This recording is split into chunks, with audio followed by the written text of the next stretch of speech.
내 길의 빛이니이다. 아멘.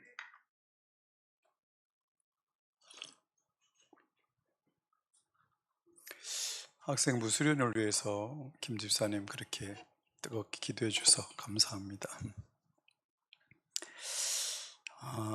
이번에 너는 이스라엘이다 하는 주제로 정체성에 대해서 나눌 것 같은데요.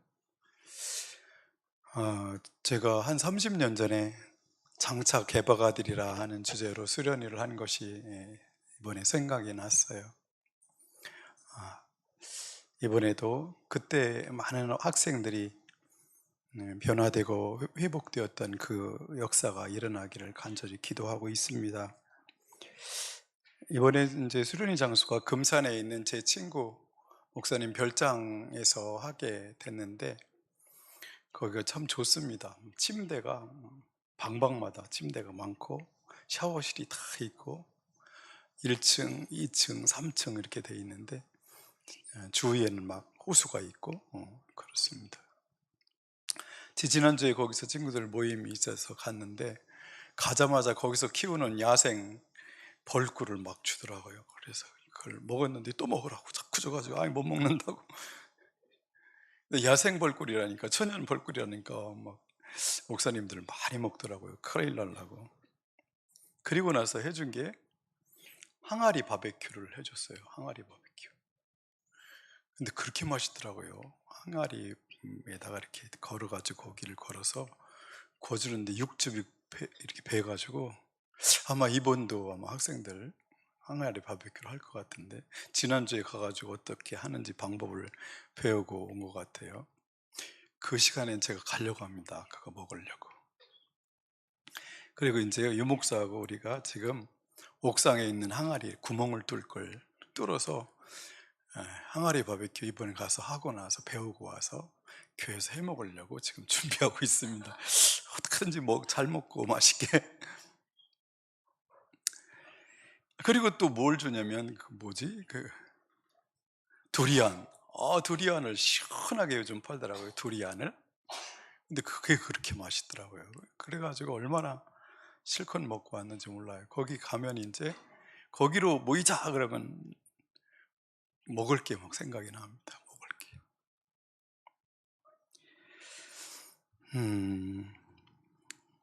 이번 수련이 끝나고 다음 주에 우리 학생부 회장님 어디 계신가요? 임원들 준비해서 특송 부탁해요. 가서 많이 부른 거로 중심으로 특송해 주시기 바랍니다. 그러면 우리가 큰 은혜를 받을 것 같습니다. 여러분 아까 기도하셨던 것처럼 이번에 말씀을 들을 수 있도록 여러분 기도 많이 해 주시기 바랍니다. 말씀이 들려야 됩니다. 아무리 막 정신을 차리려고 발버둥 쳐도 막 나를 꼬집고 막 일어서 서성이며 들으려고 발버둥 쳐도 안 들리면 어쩔 수 없어요.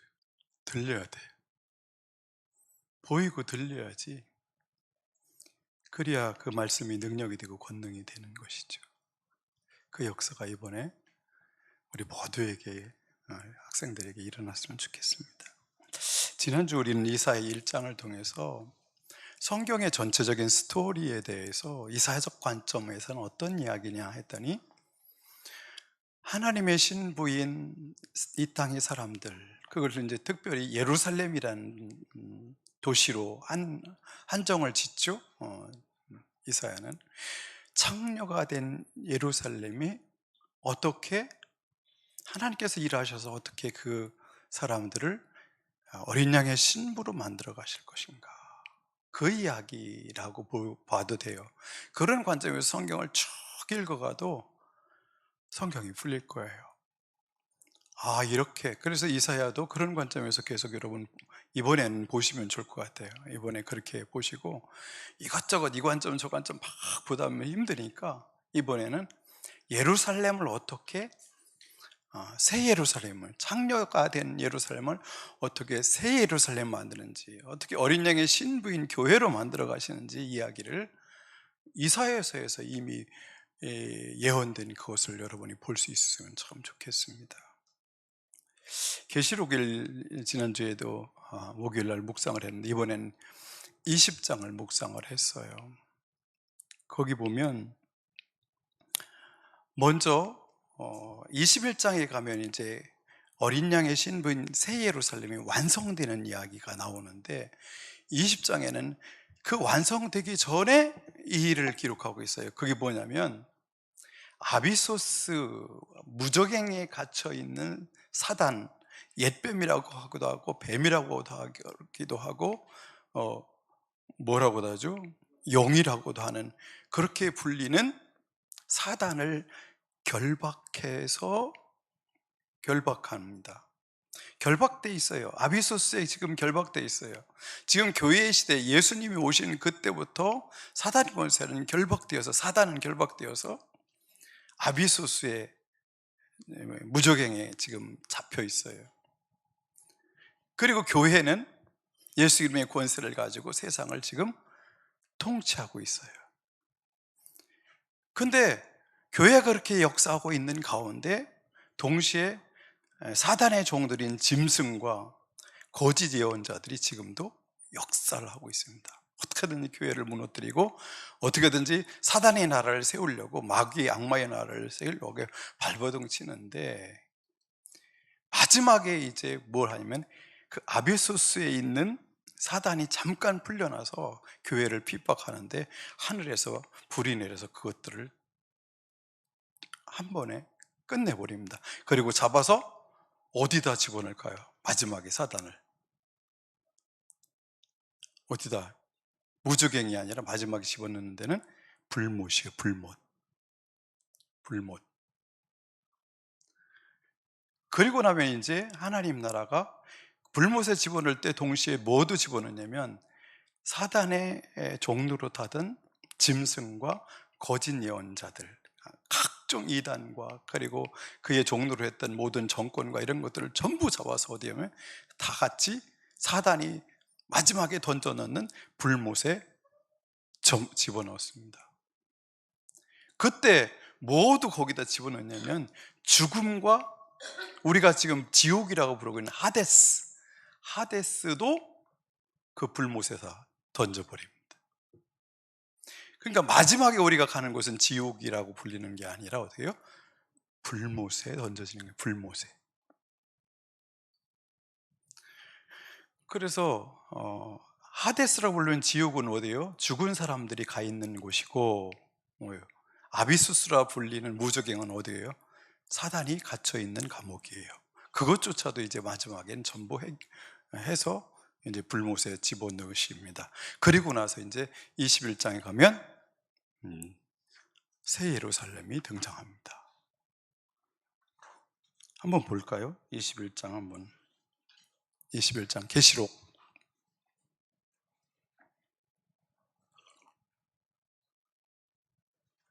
한번 잘 따라와 보세요. 21장 1절 보겠습니다. 1절부터 5절인데 계시록 21장 1절에서 5절. 자, 제가 읽겠습니다. 나는 새 하늘과 새 땅을 보았습니다. 이전의 하늘과 이전의 땅이 사라지고 바다도 없어졌습니다. 여러분, 저는 요즘요 캐나다의 산불, 중국의 토네이도 이런 것 때문에 너무 무서워요. 여러분 괜찮아요? 우리나라는 아직 안 와서 괜찮아요? 저는 일본에도 토네이도, 중국에도, 그 사이에 끼는 우리나라만 지금 이건 피해가고 있는데, 이건 피해갈 수 있는 것이 아니잖아요. 결국은 이전의 하늘과 이전 땅이 결국 무너집니다. 사라질 때가 옵니다. 그런 징조들이 지금 너무 많이 드러나고 있어요. 토론토에 살고 있는 지금 방은재 씨가 걱정이 좀 돼서, 거기는 지금 산불이 한 군데 두 군데 나는 게 아니라 그 어마어마한 땅덩어리 전체에 지금 산불이 나 있어요. 그래서 미국에서 어떻게 해요? 니네 우리한테 산불 난 것 때문에 피해가 주니까 관세를 내라 뭐 이러잖아요. 캐나다에서는 웃기고 있네. 니네 산불 났을 때 고통당할 때 우리가 원조했는데 너희들은 관세를 더 내라고 하냐? 캐나다에서 이렇게 반응하고 있죠. 이거 어떻게 손 쓸 수 있는 방법이 없어요. 사람의 손으로 어떻게 힘쓸 수 있는 방법이 없는 상황이 지금 펼쳐지고 있어요. 토네이도가 한번 우리 교회를 지나간다고 생각하면 끔찍합니다. 이거 어떻게 해요? 방법이 없어요. 어떻게 손대요? 어떻게 복구해요? 무슨 힘으로?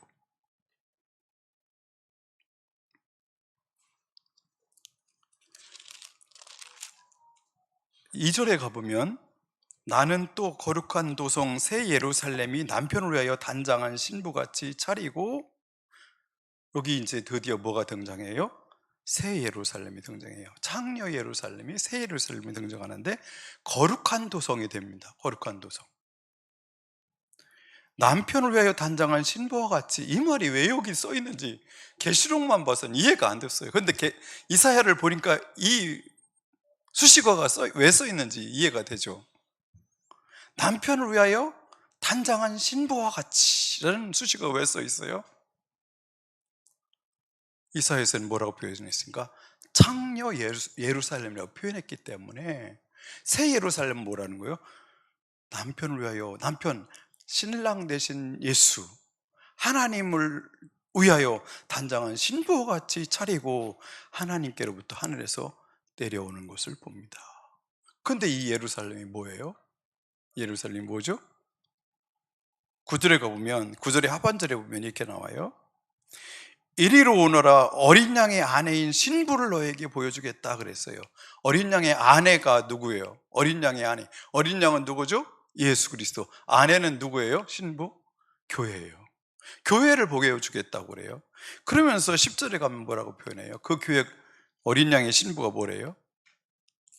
나를 성령으로 휩싸고 크고 높은 산으로 데리고 가서 하나님께로부터 하늘에서 내려오는 거룩한 도성 예루살렘을 보여주었습니다. 그러니까 거룩한 도성 예루살렘은 도시예요? 아니면 사람들의 공동체예요? 사람들의 공동체, 교회를 말하는 거예요. 그러니까 이사야가서 말하는 예루살렘이란 도시도 도시를 말하는 것 같지만 실제로는 뭐를 말해요? 그 도시의 구성원을 가지고 있는 하나님의 사람들 공동체를 말하는 거예요.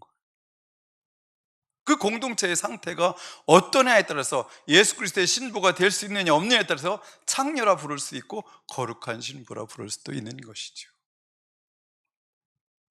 그렇습니다. 이렇게 완성이 됩니다. 그곳에는 어떻게 해요? 사람이 새 예루살렘을 준비되기 전에 어떻게 해요? 땅도, 우리 그 사람들이 살 수 있는 땅도 새하늘과 새 땅으로 1절에서 준비가 되고요. 그리고 3절에서는 거기에 누가 살아요? 하나님 아버지와 함께 삽니다. 거기서는 어떤 일이 없어요? 4절에 보면 눈물 흘릴 일이 없고요, 죽음이 없고 슬픔도 울부짖음도 고통도 없을 것이다. 이전 것들은 다 사라집니다. 이렇게 새 예루살렘에 이렇게 완성되는 이야기가 성경 이야기의 전체 이야기입니다. 그런데 오늘 이사야서는 그것을 다루고 있어요. 그것을 다루고 있습니다. 새 예루살렘.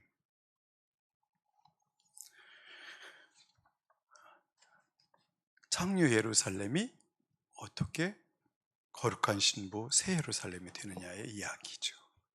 그러면 하나님께서는 역사 속에서 어떻게 이 창녀가 된 예루살렘을, 이 사람들을 어떻게 예수 그리스도의 신부로 만들어 갈까요? 새 예루살렘 만들어 가실까요? 어떤 방법으로?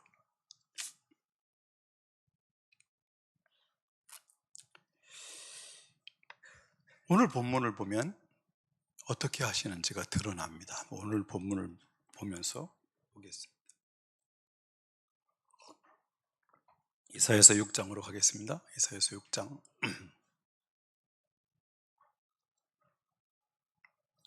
1절.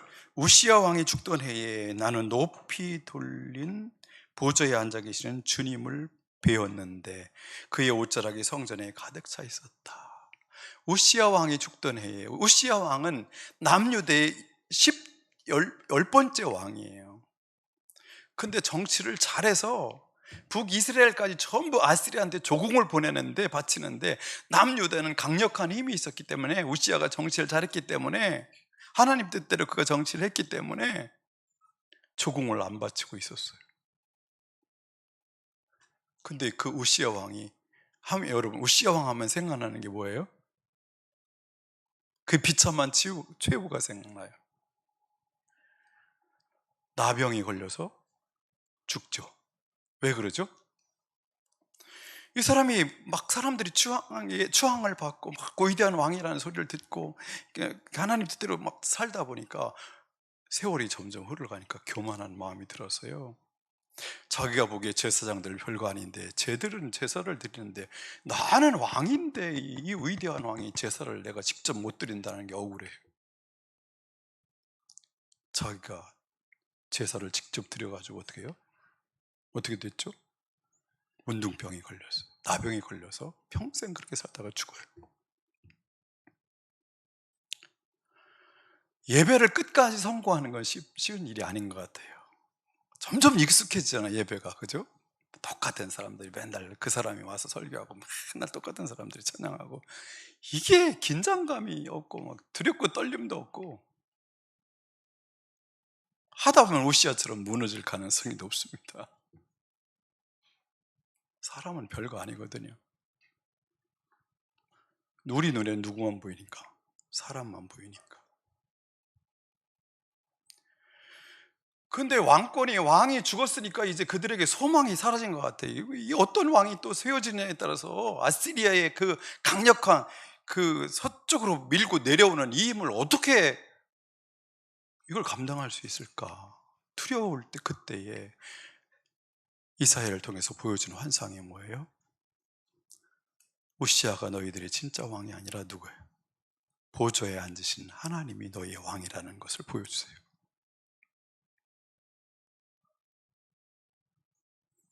보좌에 앉았다는 말이 무슨 말이에요? 보좌에 앉았다. 이런 걸 가지고도 설교 때 막 얘기 많이 하시는 목사님이 있더라고요. 아, 보좌가 있어요? 하나님 보좌가 있어요? 하나님 영이신데 보좌가 있어요? 막 이렇게 시비를 거더라고요. 아니, 여기 생명책이 있어요? 하나님이 책에 기록하지 못하면 바보예요? 못 외워요? 막 이러면서 말하는 사람들이 있는데, 여기 보좌가 뭐예요? 보좌가 왜 보좌라고 표현해요? 보좌에 앉으셨다는 말이 뭐예요? 그분이 통치하고 계시다, 그분이 왕이시다, 그 말을 그렇게 표현하는 거죠. 그죠? 그분이 왕이시다, 그분이 통치하고 계시다.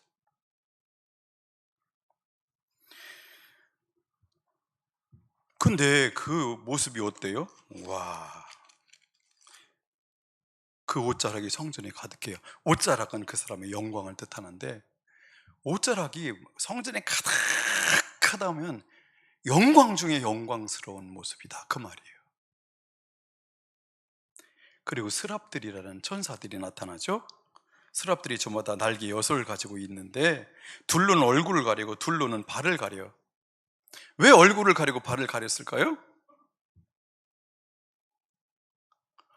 천사들, 하나님을 모시는 심부름 꾼인 천사들조차도 하나님의 영광을 눈으로 보지 못하고 자신의 신체의 부위 중에 가장 연약한 부분이라고 생각할 수 있는 발을 가린다는 것이에요.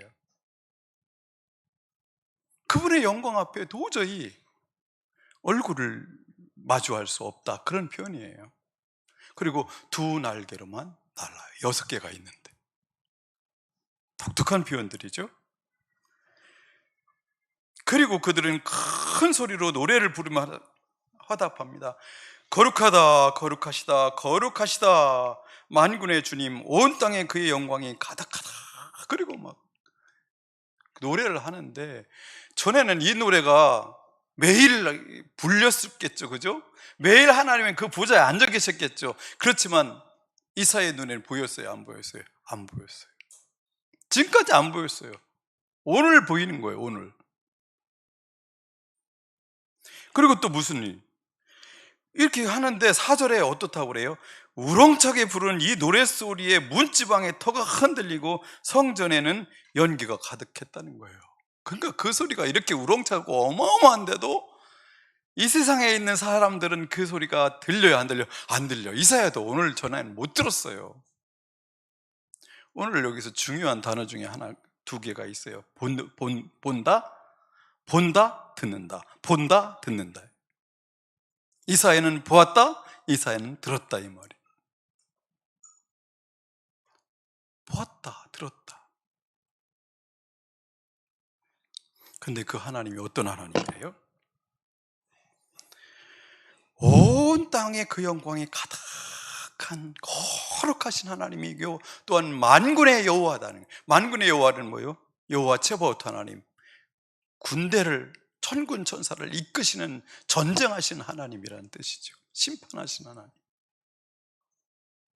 그 하나님을 보았어요. 그리고 나서는 5절에 같이 읽어볼까요? 나는 부르짖었다. 재앙이 나에게 닥치겠구나. 이제 나는 죽게 되었구나. 나는 입술이 부정한 사람인데, 입술이 부정한 백성 가운데 살고 있으면서 왕이신 만군의 주님을 만나 뵙다니. 여기서 부정하다는 얘기를 왜 했을까요?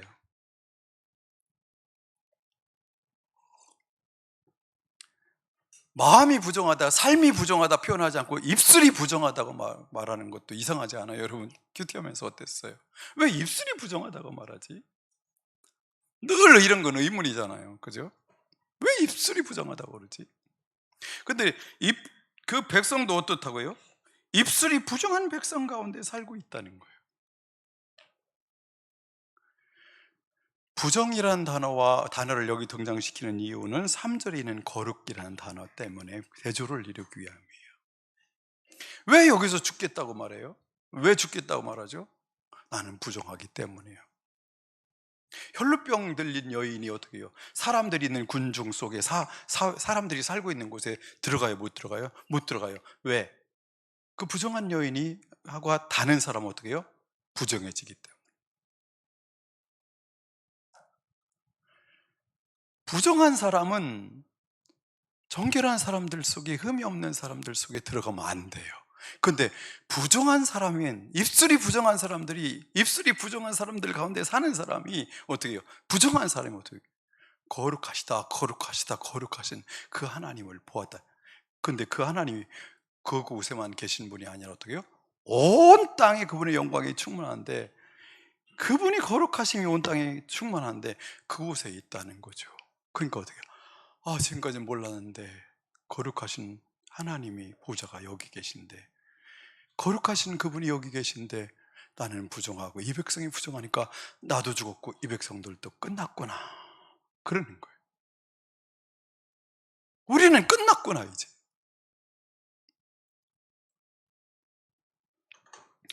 그래서 부정하다는 말을 하는 거예요. 부정하다. 왕이신 주님을 만나 뵙다니.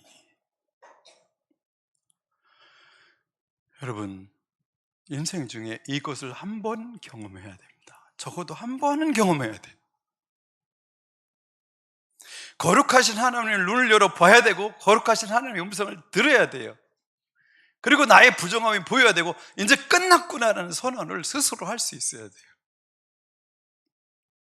세상의 어떤 사람보다 나는 부정한 자요, 더러운 자요, 악한 자라는 것을 말할 수 있어야 돼요. 이 은혜가 우리 학생들에게 이번 수련회 때 있었으면 좋겠어요. 이스라엘이라는 말을 듣기 전에 내가 야곱이라는 상태를 보지 못하면 이스라엘이 뭔지를 몰라요.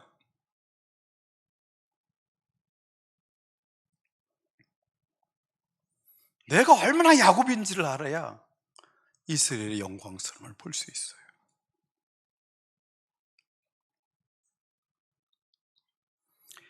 6절, 그때의 스랍들 가운데 하나가 제단에서 타고 있는 숯을 부집게로 집어 손에 들고 나에게 날아와서 그것을 나의 입술에 대며 말하였다. 이것이 너의 입술에 닿았으니 너의 악은 사라지고 너의 죄는 사해졌다. 숯을, 불이 꺼졌겠죠? 불이 아직 불타고 있는 건가? 와서 막 입술을 찢어버린 건가? 더러운 입술을.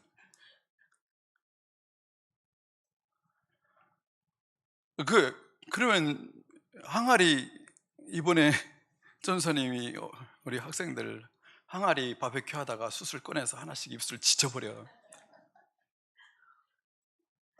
그건 거룩해지게, 다들 악이 사라지게, 죄는 용서받게.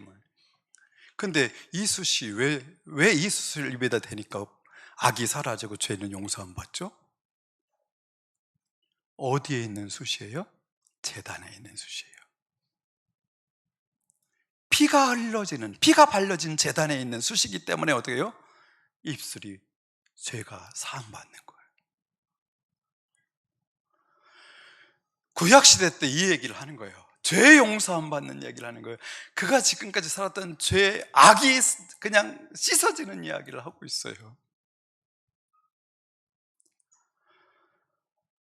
여러분, 저도 이 부르심을 받을 때 이사야가 이렇게 지금 죽었구나, 나는 죽었구나 한 것보다 더 저는 오랫동안, 이사야는 짧네요, 그죠? 순식간에 끝나버리네. 저는 몇 년간 그랬어요. 몇 년간. 이 입술에, 부정한 내 입술에, 내 몸에, 입술은 뭘 돼요? 이 말은 뭐 마음과 연결돼 있고, 마음은 뭐가 돼 있어요? 전인격을 말하는 거예요. 모든 삶을 말하는 거예요. 입은 뭐예요? 그의 말을 보면 뭐가 돼요? 마음이 어떤지를 알 수 있고, 그 사람의 인격을 알 수 있고, 그 사람이 어떤 삶을 살았는지 알 수 있어요. 그 말을 보면 다 알 수 있어요. 그래서 입술을 지져야 돼요. 입술을. 그래야 마음이 지져지고 모든 게 새롭게 되는 역사가 일어나는 것이죠. 정결케 하십니다. 정결케 하셔요. 용서받았다. 내가 너를 용서했다. 그리고 나서 하나님께서 이렇게 말씀하십니다. 나는 주님께서 말씀하시는 음성을 들었다. 내가 누구를 보낼까? 누가 우리를 대신하여 갈 것인가? 이 소리를 누구 들었을까요? 수많은 사람들이 들었을까요? 이사야만 들었을까요?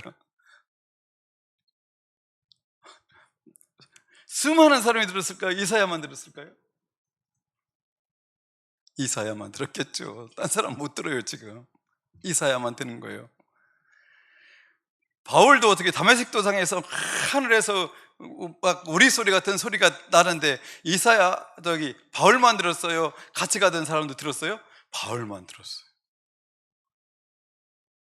부르심은 특별히 그 사람을 부르는 거기 때문에 그 사람만 들어요. 누가 나를 위해서 갈까? 누가 우리를 대신해서 갈까? 그랬더니 이사야가 금방 죄인이라고, 막 부정한 사람을 죽겠다고, 나는 끝났네, 나 같은 죄인이, 막 이랬던 사람이 주여 제가 여기 있나이다, 나를 보내소서, 이렇게 말해요. 제가 저도 주님께 헌신하게 된 것이 이사야 6장을 통해서, 이사야도 금방 죄인이라고 했다가도 헌신할 수 있는 거 보니까 나도 죄가 많지만 주님께 헌신하고 싶다. 그래서 이사야 때문에 헌신할 수 있었어요. 이 본문 때문에. 그때는 주의 일 외에는 다른 게 하고 싶은 게 아무것도 없었어요. 재미있는 것도 하나도 없었고, 세상에 의미 있고 가치 있는 것도 하나도 없었고, 나를 즐겁게 할 수 있는 게 아무것도 없었어요. 오직 나를 가슴을 뜨겁게 하는 건 주의 진리의 말씀 하나였어요. 그때는.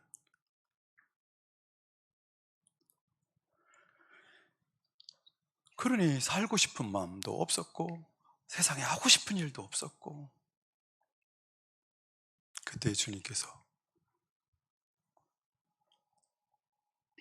음성을 듣고 가라 이렇게 명령하시는 에서 가는 사람이 있잖아요. 모세, 아브라함. 근데 이사야는 누가 갈려? 저야. 그래서 갔어요. 저도 이쪽 유형이에요. 저를 써주소서. 하나님이 저를 고용해 주소서. 뭐 이렇게. 신학교 신대원 갔더니요, 막 다양한 사람 많아요. 어떻게 해서 오셨습니까? 그랬더니 나는요 꿈에요 하나님께서 이 학교 간판을 보여주셨어요. 방언을 받았어요. 막 그런 각종 하나님께서 강력한 힘으로 부르신 얘기를 다 하는데 저는 그랬어요. 저는 제가요 저 좀 하나님 써주세요. 취직시켜 주세요. 하나님께서 저를 고용해 주세요. 그래서 왔어요. 그랬더니 사람들이 그런 식으로 말하는 사람이 하나도 없는데 저만 그렇게 말하는 사람은 저뿐이 없을 거예요 세상에. 이 사람들이 눈이 둥그래가지고 쳐다보더라고요.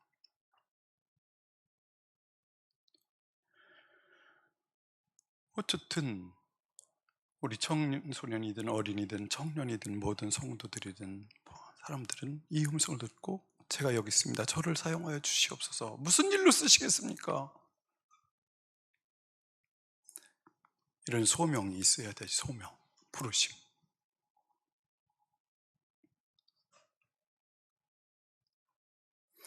그런데 그분이 맡은 소명이라는 게 참 슬퍼요. 마음이 아파요. 어떤 일로 보냄을 받아요?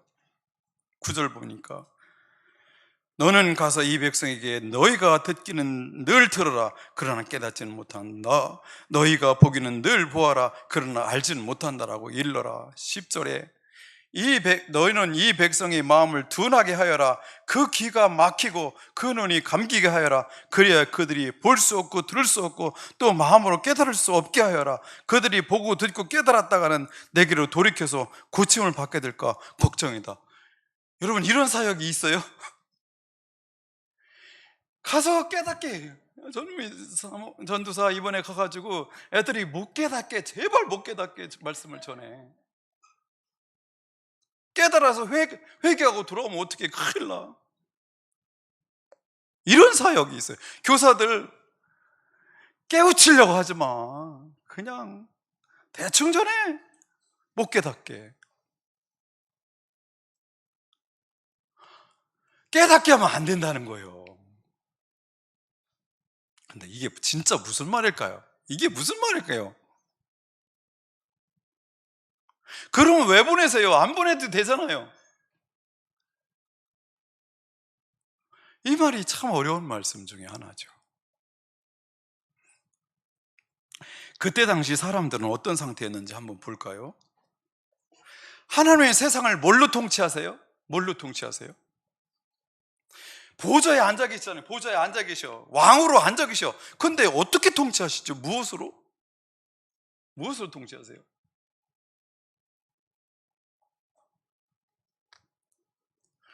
그분이 자연을 보호하고 지키시고 햇빛을 주고 비를 내리시고 이런 일을 계속 운행하시고 역사하시는 거있는데 사람들을 어떻게 통치하시죠? 어떻게 다스리시죠? 무엇으로 다스리시죠? 뭘로 하셔요? 신약 시대는 성령님이 우리 속에서 일하시게 하시죠. 구약에서는 그럼 뭘로 하시죠? 구약에서 말씀이죠. 말씀 한 가지예요.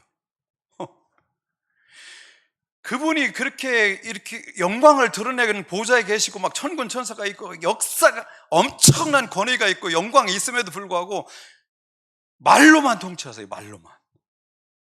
이게 참 기가 막힌 얘기. 말로만.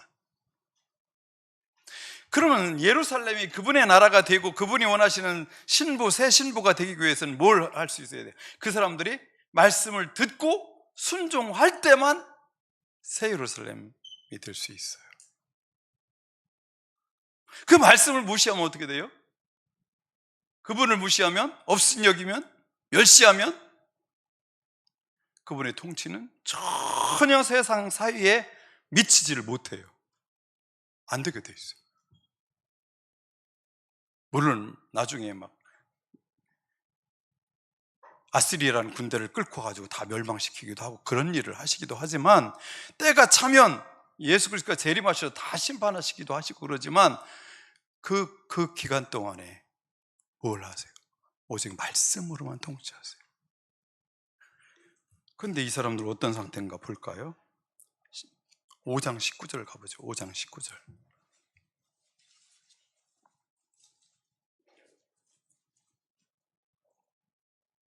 같이 읽어보실래요? 조금만 크게 읽어주실래요? 시작. 기껏 한다는 말이 하나님 너로 쏟으시라고 하여라. 그분이 하고자 하시는 일을 빨리 하시라고 하여라. 그래야 우리가 볼 게 아니냐. 계획을 빨리 이루시라고 하여라. 이스라엘이 거룩하신 분께서 세우신 계획이 빨리 이루어져야 우리가 그것을 알 게 아니냐 하는구나. 무슨 말이에요? 이 사람들을 하나님께서 니네 심판하셔, 하나님 이런 계획을 갖고 계셔, 막 예언자들이 말할 때 어떻게 해요? 해보시라고 그래요. 진짜 살아계셔? 그분이 왕이셔? 해보시라고 그래요. 그래야 우리가 믿지. 하나님을 어떻게 해요? 그분의 왕으로 인정하지 않고 받아들일 수가 없어요. 받아들이지 못해요. 말씀을 말씀으로 여기지 않아요. 24절 하반절 볼까요? 그들은 만군의 주님의 율법을 버리고 이스라엘의 거룩하신 분의 말씀을 어떻게 해요? 멸시했다. 하나님의 통치는 오직 말씀으로, 율법으로 통치하시는데 그것을 멸시했다는 거예요. 그렇기 때문에 이 사람들이 어떻게 됐어요? 창녀 예루살렘이 됐어요. 여러분, 말씀이 안 들리는 건 심각한 문제예요.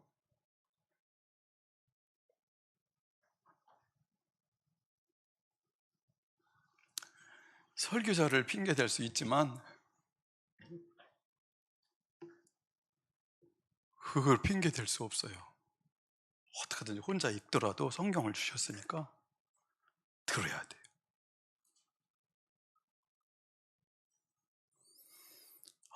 설교를 좀 잘하지 말까. 앉자마자는 졸려. 어쩔 수 없지 뭐 어떡하겠어요. 교회를 옮기든지 뭐.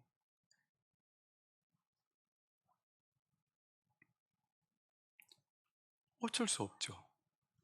이 사람들이 어떻게 했다는 거예요? 20절 가보세요. 5장 20절.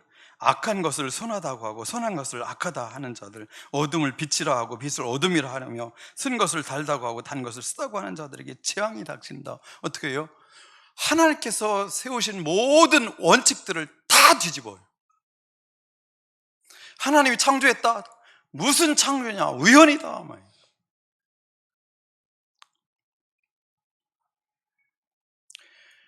지금의 모든 진리라고, 이 시대의 진리라고 하는 것은 전부 성경을 어떻게 해요? 전부 역창조, 다 뒤집어 놨어요. 다 뒤집어 놨어요. 하나님의 창조하신 질서를 무질서로 역창조하셔. 다 역창조예요. 반창조가 일어나게 하는 거예요. 그 역사가 계속 일어나고 있어요.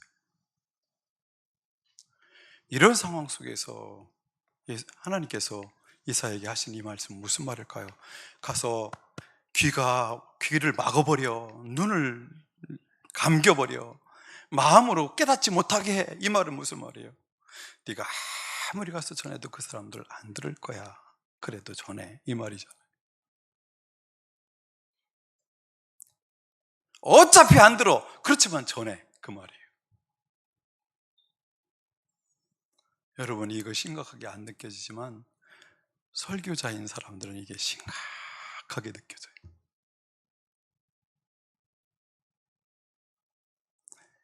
설교 준비할 때마다 어차피 안 들을 건데, 어차피 안 들을 건데,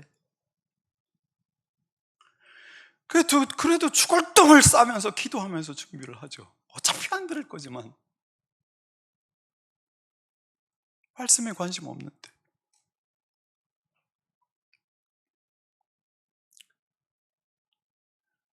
그 영적 전쟁이 내 속에서 계속 매주마다 일어나요. 매주마다.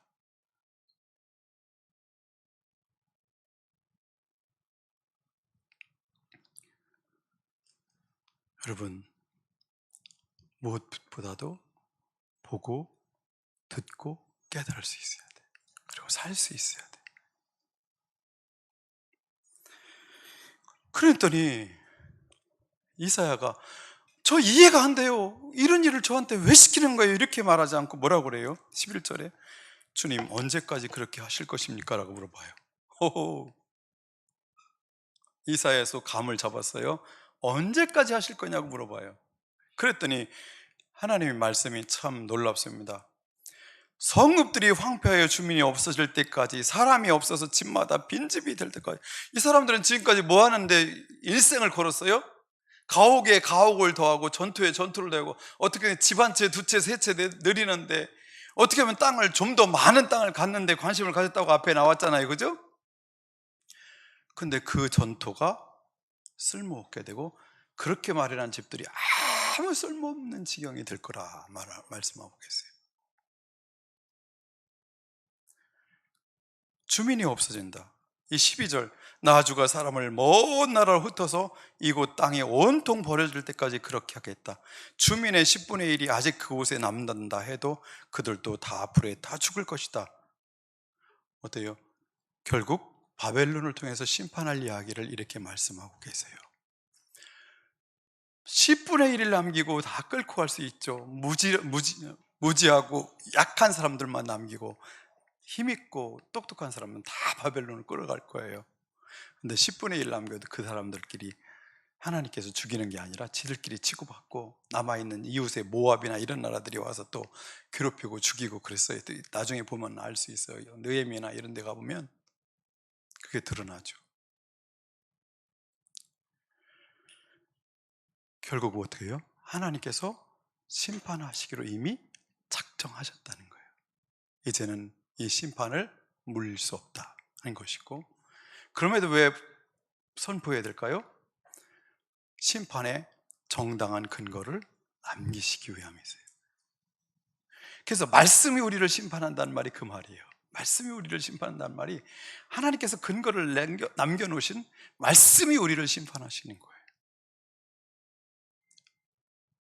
심판하셔도 우리는 아무 소리를 할 수 없다 그 말이에요. 근데 마지막을 같이 읽어야 됩니다. 거기 그러나부터 한번 13절 그러나부터 읽어볼까요? 그러나 밤나무 상수리나무가 잘릴 때에 그루터기는 남듯이 거룩한 씨는 남아서 그 땅에서 그루터기가 될 것이다. 어떤 그림이세요? 예루살렘이 나무가 큰 막 풍성한 나무라면 하나님께서 가지치기를 막 해야 되는데 어떻게 해요? 기둥까지 밑에 뚝 잘라버린다는 거예요. 뚝 잘라버려요. 그루터기만 남는데 그게 이제 11장에 가보면 한 싹이 거기에서 한 싹이 나요. 한 싹이 나요. 새 싹이 나서 그 싹을 통해서 큰 나라를 이루시겠다는 얘기를 하는 거예요. 근데 그 싹은, 그 남긴 그루터기에서 나는 새 싹은 뭐라는 거예요? 거룩한 씨라는 거예요. 거룩한 씨. 거룩한 씨. 이게 이제 이사야서 뒤에 쭉 나옵니다.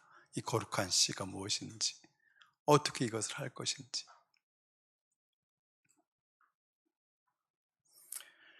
이제 저를 보시죠. 이사야서를 보면서 그들이 돌아오리라고 막 말하잖아요. 시온이 다시 왕권이 세워지고, 시온이 다윗의 후손 중에서 왕이 있고 온 세계 열방들이 막 유다를 향해서 몰려온다고 그래요. 그게 이제 새하늘과 새 땅에 대한 비전이고 하나님 나라가 완성되는 그림을 말해주는데, 여러분 학개서나 느헤미야서나 이런 데 보면 지금의 유다보다도 다시 돌아온 사람들이 더 정결해요? 깨끗해요? 그렇지 않아요. 믿음이 있어요? 그렇지도 않아요. 그러면 뭐야? 이사야의 예언, 예레미야의 예언, 에스겔의 예언 다 쓸데없네. 다 꽝이네. 그런 부분들을 읽어보면 답답해요. 이게 뭐지 이게? 근데 이 말씀을 잘 이해해야 돼요. 결국 시대마다 다 말씀을 안 듣고 다 안 보고 막 다 듣는 때는 없어요. 어쨌든 다 안 들을 거예요. 다 안 볼 거예요. 다 마음이 강박할 거예요. 그렇지만 놀랍게도 듣는 사람들이 있어요. 그것을 위해서 또 이사야는 전해야 돼요. 그런 사람 때문에.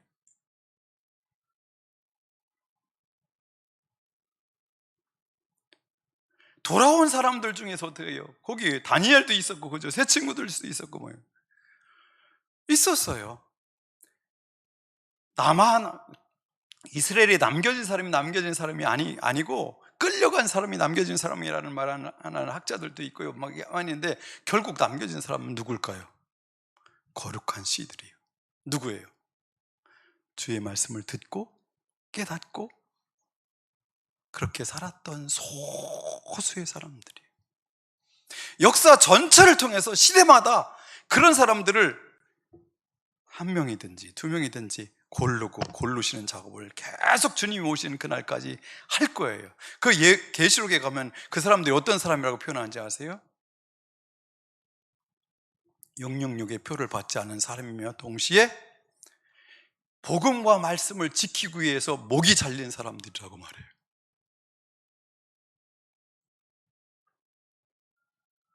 그 사람들이 예수 그리스도와 함께 1000년 동안 왕노릇한다고 그래요.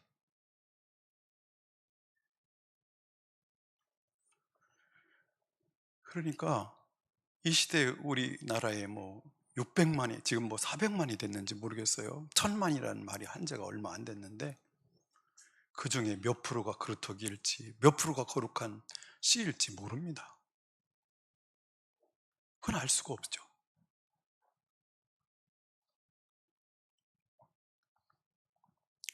자신은 알겠죠. 그리고 주님이 아실 겁니다. 우리 기도하겠습니다.